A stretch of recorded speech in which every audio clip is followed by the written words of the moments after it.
사두개파 안티오쿠스 4세의 박해에 대항하기 위해 시작된 마카비 혁명 초기에는 하시딘과 마카비 일가의 동맹을 맺었습니다.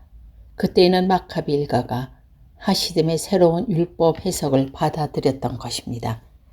그런데 요나단이 통치하던 시대에 이르러서 하시딤이 마카비 가문과 뜻을 달리하면서 유대는 마침내 세 부류로 나누어졌습니다. 그들이 사두개파와 바리새파 그리고 에세네파입니다. 바리새파 사람들이 주로 중간 계층의 사람들이라면 사두개파 사람들은 부유한 귀국층에 특히 예루살렘에서 막강한 세력을 가진 제사장 계급들의 사람들이었습니다. 대부분 사두개인들이 제사장직을 갖고 있지만 그러나 모두 다 제사장직을 가진 것은 아니고 돈 많은 상인, 정부 관리, 기타 특수계층의 사람들이 포함되어 있었습니다. 그러므로 근본을 따지고 보면 사두개파는 종교단체라기보다는 사회적 고위층에 속한 사람들의 모임이라고 할 수 있습니다. 사두개파 헬라어는 솔로몬 왕의 제사장이었던 사독에서 그 명칭이 유래되었던 견해와 의로운이라는 뜻을 가진 히브리어 차토크를 근간으로 만들어진 히브리어 차타크에서 파생되었다는 견해가 있습니다. 이들은 헬레니즘을 숭상했으며 하스몬 왕과 그리고 이어지는 로마 제국과도 결탁했기 때문에 유대의 권력이 계속 그들에게 있었습니다. 사두개파는 선지자의 예언을 거부하고 오직 모세 오경의 권위만 인정했습니다. 때문에 사두개파에서 성경은 오직 모세 오경뿐이었습니다. 또한 사두개파는 천사와 영의 존재를 반박했으며 섭리도 인정하지 않았습니다. 이들은 율법의 울타리, 곧 장로의 전통도 인정하지 않았습니다. 바리새파 가운데서는 강렬했던 메시아 대망과 예견이 사두개파에서는 촉진되지 않았습니다. 사두개파는 바리새파가 귀히 여기는 모든 것에 대해 무관심하게 대하거나 철저하게 배격하는 형태를 취했습니다. 사두개파는 유대인들 가운데 두 번째로 중요한 종교적 종파였으나 첫 번째 종파인 바리새파와 견주어 수요에 있어서도 열세에 있지 않았습니다. 로마가 유대를 합병시켰을 때 유대의 공식 대표는 대제사장들이었는데 이때 대제사장은 계속 사두개인들이 담당하고 있었기 때문에 대제사장은 여전히 지배 계급으로 남아있을 수 있었습니다. 그와 같은 이유로 사두개파의 본거지는 언제나 성전이었으며 바리새파는 회당에서 그들의 지지자를 찾아야 했습니다. 바리새파는 개종자의 환영에서 찾아다녔지만 사두개파는 귀족이자 대제사장들로 구성된 폐쇄적인 집단이었습니다. 대제사장과 예루살렘 귀족의 일가 외에는 아무도 사두개파가 될 수 없었습니다. 그러나 AD 70년 예루살렘 성전이 파괴당하자 사두개파는 종모를 고하게 됩니다. 자수 파이퍼에 의하면 현재 유대교의 근원은 사두개파가 아닌 바리새파라는 것입니다. 바리새파 예수 그리스도의 탄생을 중심으로 그 이전과 그 이후에 살았던 유대인들에게서 가장 크고 영향력이 있었던 분파는 바로 바리새파입니다. 신약 성경의 어떤 분파보다 바리새파가 가장 많이 등장하는 이유도 이 때문입니다. 바리새파는 그 기원과 효시에 대해서 아무런 기록이 없습니다. 일반적으로 바리새파의 명칭은 구별되다 혹은 어디로부터 분리하다는 뜻을 히브리어 파라시에서 유래한 것으로 보입니다. 바리새파는 하시딤 운동에 가담했던 자들로 BC 164년 예루살렘 성전이 재봉헌될 때까지 유다 마카비를 지지했으나 그 후에는 그들이 필요로 하는 것은 오직 종교적인 자유뿐이라는 이유로 유다 마카비에 대한 지지를 철회한 자들입니다. 바리새인들은 일반적으로 하시딤에 속했던 자의 후예로 봅니다. 그들은 마카비 혁명의 종교의 자유를 위한 투쟁의 성격을 상실하고 정치적 패권 다침에 관심을 기울이자 마카비 가문이 일으킨 반란에 흥미를 잃고 말았습니다. 그들이 바리새파라는 이름으로 처음 등장하게 된 것은 요한 힐쿠누스의 통치 기간 중입니다. 맨슨에 의하면 바리새는 바리새파의 반대자들이 붙여준 이름으로 페르시아인을 의미하며 이들이 신학적으로 형식적인 사상을 가졌다는 뜻으로 붙여진 별명입니다. 바리새인들이 전통의 열렬한 고수자이기도 하였지만 그들의 교리 일부는 페르시아 영향을 받은 것이 사실이었기 때문에 예를 들자면 메시아 왕국, 사후의 생명, 마귀와 천사의 이중성 등 바리새인들은 종교의식의 준수에 있어 여타 종족들보다도 뛰어나다는 것과 율법의 정확한 해설자라는 평가를 들었습니다. 그리고 모세 오경만 받아들인 사두개파는 달리 구약 성경과 구전법을 포함하는 모든 책, 즉 오늘날 구약 성경에 해당하는 대부분의 책들을 받아들였습니다. 그들은 성경과 구전의 계율을 다 지켰으며 죽은 자의 부활, 하나님 나라의 도래, 천사와 악마의 존재, 메시아 대망, 그리고 불임절과 한우카 절기를 받아들였습니다. 이들은 율법을 연구하였던 서기관과 학자들을 포함하여 대중으로부터 인정과 존경을 받았지만 정치 권력을 갖지 못한 경건한 편신도도 있었습니다. 다시 말해 이들은 소수였고 정치적 족파도 아니었습니다. 일반 유대 평민들은 율법의 사소한 부분까지 교육받지는 못했을 뿐더러 바리새파가 될 수 있는 여유도 갖지 못했습니다. 바리새파 사람들은 정통적인 해석대로 율법을 엄수하는 것을 강조했기 때문에 일반 대중들을 대하는 태도가 오만스럽게 그 자체였습니다. 이들은 사두개파를 형성하고 있는 하스몬가의 독점적인 경제적 지배를 비판하고 경제했습니다. 레이몬드 셀버스는 바리새파주의가 발전하게 된 이유에 대해 크게 세 가지를 말하는데 첫째는 율법주의자, 둘째는 국가주의, 셋째는 하시즘의 발현으로 보입니다.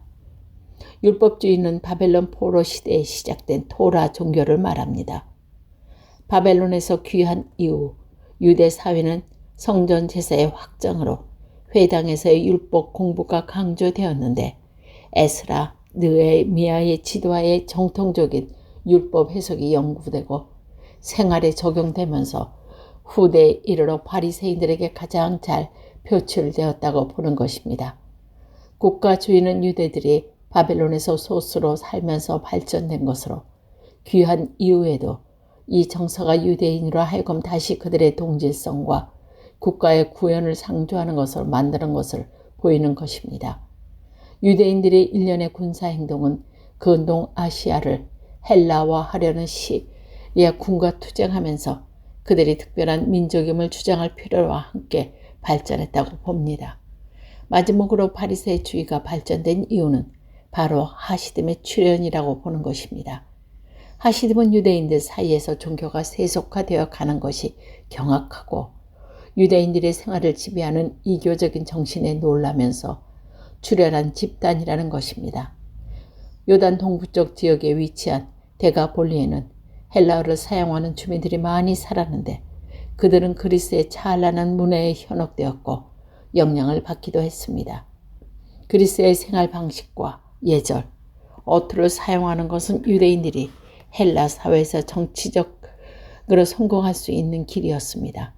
데가볼리의 유대인들은 같은 사람들이 그리스 철학과 문학, 종교에 심취하면서 유대계 신학에 도전받게 됨에 분노한 집단이 하시즘인 것입니다. 하시즘은 모든 가능한 수단을 동원하여 유대인들을 헬라화시키려는 데 노력을 배격하는 특수한 집단이 되었습니다. 이들은 스스로 제물이 되면서까지 율법과 야훼 경외, 조상의 종교를 고수했기 때문에 마카비의 반란 때에 탁월한 활동을 수행할 수 있었던 것입니다. 하시즘은 이름을 밝히지 않은 바리새파의 선구자였던 것입니다. 바리새파는 자신들의 복장을 통해 다른 분파들과 구별하였습니다. 그들은 그들이 차는 경문을 넓게 하여 옷수를 크게 하였습니다. 송아지 가죽으로 만든 경문으로 쇠말을 이마에 두르고 손목에 메고 다녔습니다. 경문의 가죽 주머니에는 쇠마와 하나님의 축복의 약속이 적혀 있었으며 이것을 통하여 누구나 바리새인을 쉽게 식별할 수 있었습니다. 하스몬 왕조를 거치면서 모세의 오경만을 성경으로 받아들인 사두개파와 구약 성경 전체를 받아들인 사두 바리새파 간의 분쟁은 나라를 수년간 찢어놓았고 결국 내란까지 발생시킵니다. 존 스토트는 바리새인들은 하나님의 말씀에 무엇인가를 더 하려는 반면 사두개인들은 성경에서 무엇인가를 빼내는 사람이라고 정의합니다. 때문에 이 두 부류는 신구약 중간기를 포함해 신약 성경 전체에 걸쳐 끝까지 평행을 달리며 싸웁니다. 에세네파와 묵시문학. 에세네파와 바리새파의 공통점이 있다면 이들 두 분파는 모두 하시딤의 신앙 고백을 계승하였다는 것입니다. 바리새파는 역사적으로 유대교의 구속 속에서 그들의 엄격한 전통을 유지하였고 그들의 구별을 불결에 대한 것이었지 제도적인 유대교 자체에 대한 것은 아니었습니다. 비록 성전 예배가 사두개인들에 의해 집행되었지만 바리새인들은 그것을 그들의 종교 유산의 기본적인 부분으로 간주했던 것입니다. 그에 비해 에세네파는 대부분의 생활을 사해 사본에 발견한 쿨람에 있는 본거지와 같은 수도원의적인 공동체 생활을 한 것이라 특정할 수 있습니다. 에세네파 운동이 일어나게 된 이유는 마카비 혁명과 BC 88년에 알렉산데스 야나이우스와 바리새파 간의 전쟁 비슷한 논쟁 때문이었습니다. 에세네파는 더 이상 예루살렘 성전이 유대교의 중심이 될 수 없다고 믿었고 대신에 율법의 준수가 진정한 예배이며 유대교라고 믿었습니다. 이렇듯이 에세네파는 성전을 중심으로 한 사두개파의 통치를 인정하지 않았으므로 유대의 세속 정치와 대중들로부터 분리를 선언했습니다. 사해 주변 쿨람에서 공동체를 이루어 살던 에세네파 공동체는 종교적 공동생활권을 만들고 장로의 지도하에 공동생활을 하였습니다. 그들은 재산을 공유했으며 예배와 독서와 공동식사를 중요한 행사로 삼았습니다. 에세네파는 쿨람에서 운동한 사람들과 시리아의 동굴 혹은 세례 요한과 세례 요한의 제자들처럼 요단강 근처 동굴에서 거주하면서 모두 묵시문학의 영향을 받았다고 합니다. 그들의 일부는 폭력적이었고 또 일부는 평화를 고수했습니다. 사해 두루마리 사본이라고 하는 쿨람 동굴에서 발견된 쿨람 문서들은 에세네파와 관련되어 있습니다. 이 문서들은 베르네 페르쉐테에 의하면 크게 세 가지 특징을 가지고 있다는 것입니다. 첫째로는 에세네파 초기에는 의의 교사를 영향이 지배적이었는데 후기 문서에는 그렇게 중요했던 교사라는 말이 더 이상 나오지 않았다는 것입니다. 둘째로는 위경과 비슷한 특징을 지니고 있다는 것입니다.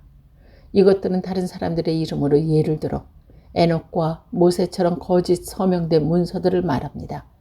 왜냐하면 에세네파는 그들의 운동에 의해 다른 권위를 끌어들일 필요를 느끼기 때문이라는 것입니다. 이 저자들이 익명을 사용했다는 것은 하시딤과도 연결이 되어 있습니다. 하시딤이 환상이나 인명의 문서들을 사용했기 때문입니다. 셋째로는 쿨람 사본들은 모두 묵시 문학적인 자료를 포함하고 있다는 것입니다. 묵시 문학적인 사상은 보통 사람에게 숨겨진 것들이 계시와 관련된 것들입니다. 묵시 문학은 피 안에 있는 하나님의 세계에 관련된 것에 대한 계시를 중심으로 하고 있습니다. 후기의 쿨람 문서들은 묵시 문학적 사상에 지배되어 있기 때문에 하시딤 운동과 관련이 있습니다. 대표적인 묵시 문학은 희년서 족장의 유언집, 에디오피아의 에녹서 등이 있습니다. 유대의 묵시 문학은 신구약 중간기에 생겨났고 한편으로는 구약의 계속이라고 볼 수 있습니다. 형태로 보아 히브리 예언의 발전 형태이기 때문입니다. 이것은 메시아 사상에 사람의 아들과 연결시킨 것과 사후의 생명에 관한 교리에서 찾아볼 수 있습니다. 유대 묵시 문화의 메시지는 사람들로 하여금 이 고통스럽고 죄 많은 세상에서 시야를 돌려 역사를 주관하는 하나님의 위대한 목표를 향하게 했습니다. 다가올 메시아 시대에 낙원의 축복을 동반하고 대심판의 날은 악인의 파멸과 의인의 승리를 줄 것이고 하나님의 왕국이 곧 도래할 것이라는 것이 중요한 메시지였습니다. 유대 사회에는 이외에도 열심당이라고 하는 셀로 땅이 있었습니다. 요세푸스는 젤로 땅이 AD 6년경에 시작되었다고 주장하지만 D.S. 레셀은 제로 땅의 출발을 로마 이전까지 훨씬 더 올라가서 찾아야 한다고 주장합니다. 그리고 요세푸스는 젤로 땅을 산적이나 강도로 간주했으며 D.S. 레셀은 제로 땅을 애국자로 볼 수 있다고 주장합니다. 왜냐하면 사람들이 셀로 땅을 마카비 가문의 첫 정신으로 이어간 사람들로 간주하기 때문이라는 것입니다. 파이표는 바리새파가 하시딤의 후계자라면 젤로 땅은 마파디의 후계자입니다라고 말할 정도입니다. 젤로 땅은 로마에 대한 항거가 매우 과격하고 정치적이기 때문에 폭력적인 성향이 있었습니다. 그러나 그들은 본래 깊은 종교적 확신을 가진 유대의 애국자들이 모임이었습니다. 젤로 땅은 토라를 위해 목숨을 던지는 사람들이었고 어느 누구에도 주라고 부르지 않았으며 어느 왕에게도 조공을 바치지 않았습니다. 그들에게는 오직 하나님만이 그들의 통치자요 주였기 때문이었습니다. 그들은 고통을 하얗게 느꼈으며 죽음도 무서워하지 않았습니다. 그리고 그들의 친척과 친구들이 그들 때문에 고통당하는 일이 있어도 그들의 목적을 버리지 않았습니다. 토라에 대한 열정이 있었기 때문입니다. 그들은 토라를 위하여 싸울 뿐 아니라 필요하다면 목숨까지 던질 각오를 했던 자들입니다.